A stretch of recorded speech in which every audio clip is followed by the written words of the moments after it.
सेवा करता और फिर एक शहर में जाकर बहुत धन दौलत कमा के बहुत नामदार इंसान बन जाता, उसको पूरी दुनिया एक सेलिब्रिटी की तरह पहचानने लग जाती। तो कैसे वो कुछ सालों बाद वापस अपने गुरु के पास अब आया और एक बहुत ही पैसों से भरी बोरी एक सामने रखी कि वो उस तरह रखते ही वो गुरु ने अपने शिष्य को देखकर कहा कि इतना शोर क्यों मचा रहे हो।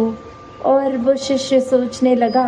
कि मैं तो कोई बातचीत भी नहीं कर रहा, मेरे तो इसमें कागज़ रूपी नोट है, कोई एक लोहे रूपी सिक्के भी नहीं कि छनक हुई हो और आवाज़ आई हो, तो शोर किस बात का गुरुजी कह रहे हैं। तो वो आगे से गुरुजी समझाते हैं कि ये दिखावे का शोर, ये अहंकार का शोर, कि मन में तो भाव ये था कि सेवा भाव से नहीं, समर्पित भाव से वो एक धन समर्पित नहीं किया जा रहा था, पर ये दिखाने वाले कि मेरे साथ जो सेवा करते थे वो वहीं के वहीं रह गए हैं, मैंने संसार में कितनी उपलब्धि ले ली है,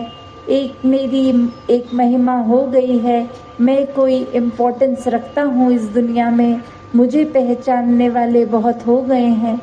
तो ऐसा भाव वो जब गुरु ने उस लिए ही पहचान लिया क्योंकि एक वो झलक गया मन का भाव। तो कैसे चाहे वो शोर रूप तो आवाज़ नहीं आई, पर फिर भी वो अहंकार का शोर, और ऐसे न जाने कितने ही शोर हम इंसान अपने अंदर पाल लेते हैं, हमें पता भी नहीं लगता अक्सर कि एक हमारा कोई व्यवहार ही किसी और को दिल को एक तड़पा रहा है, हमारा व्यवहार एक किसी और के लिए नुकसानदायक बन रहा है। बस इसी में लगे हुए हैं कि हमसे ज़्यादा तो बल किसी में नहीं है, हमसे ज़्यादा ही बुद्धि तो किसी में नहीं है, हम जितने श्रेष्ठ हैं उतने तो और कोई एक इंसान भी हमारे मुकाबले का नहीं है। तो जहाँ एक परमात्मा की बात आती है, परमात्मा को तो वही भाते हैं जो अपने मन से समर्पित होते हैं, अपने अहंकार को त्याग के सिर्फ हर एक से प्यार करते जाते हैं। और वही इंसान ये जानते हुए भी कि परमात्मा को एक प्यार के साथ ये नाते में रहना है, इस प्यार के रिश्ते को परमात्मा स्वीकार करता है, फिर भी हर पल लगता है किस प्रकार अपनी ही अहमियत बनाई जाए, खुद को एक अहंकार से चूर। अक्सर ये भी नहीं पता लगता फिर कि क्या बोल रहे हैं, शब्द कैसे निकल रहे हैं, ये टोन मुंह की कैसी निकल रही है, एक हमारे शरीर में वो अकड़पन आ रहा है, हर किसी के साथ हम सेंसिटिव नहीं हो रहे हैं, हमारी कोई बात किसी और के लिए कोई ट्रॉमा बन रही है, किसी के जहन में ऐसे एक दिमाग में असर आ रहा है कि उनको बहुत ही हमारी वजह से पीड़ा हो रही है।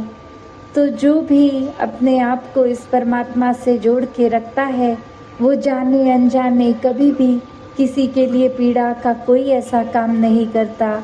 क्योंकि सारे एक्शन, सारी सोच, सारे कर्म, सारा व्यवहार इस परमात्मा के ही आसपास केंद्रित रहता है। और जो सच्चे मन से इस परमात्मा के साथ, इस निराकार के साथ जुड़ते हैं,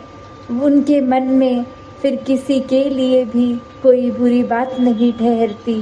वो एक मन उनके ऐसे एक चिकने पात्र की तरह, जैसे कुछ डाला और वो फिसल गई चीज़ वहाँ से, उसी प्रकार उनके मन में सिर्फ और सिर्फ प्यार, आदर, सत्कार, नम्रता, विशालता ऐसे गुण रहते हैं, और नफ़रत, अहंकार इत्यादि ऐसे गुण मन में एक अगर आसपास कोई ऐसा माहौल भी हो या कान में कोई ऐसी बात, किसी की निंदा भी घुस गई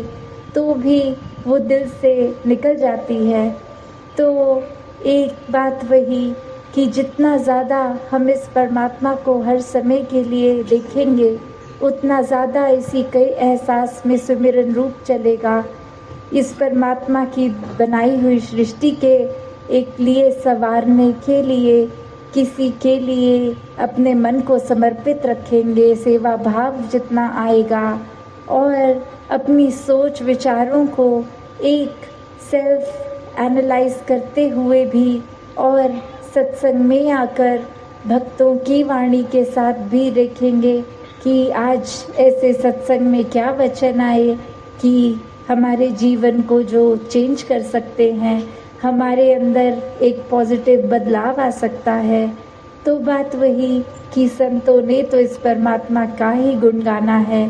जितना ज़्यादा संतमति वालों के साथ रहेंगे उतना जीवन हमारा सुनहरा होता जाएगा, उतने विकार हमारे अंदर से चले जाएंगे और मन में ये परमात्मा ही ठहरेगा। तो कैसे अपने जीवन में जहाँ हमारी कोशिश जितनी ज़्यादा इस निराकार दातार परमात्मा से जुड़कर रहने की होगी, और वो भी कोई कल्पना से नहीं जुड़ना कि परमात्मा तो ऊपर आसमानों में है या कोई और जगह पे केंद्रित है। जब इस परमात्मा को साक्षात देख लेते हैं, जो कि हर धर्म ग्रंथ कहता है ये जीते जी देखा जा सकता है, ब्रह्म ज्ञान द्वारा देखा जा सकता है,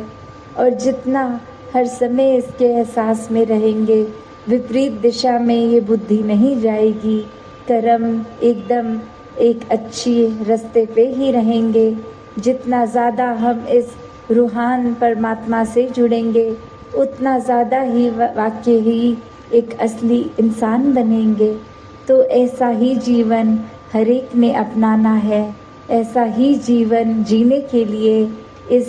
संसार में आए हैं। एक रूप भी संसार का भक्तों के लिए हमेशा एक परोपकारी हृदय वाले होते हैं भक्त, तो वो निखार की ओर ही जाता है।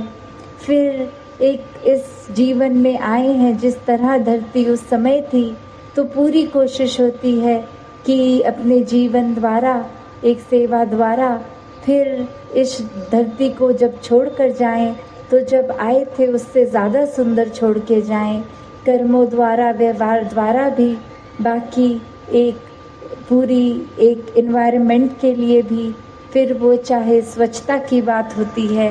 वो चाहे फिर एक जल हो या पर्यावरण के लिए वृक्ष इत्यादि लगाने,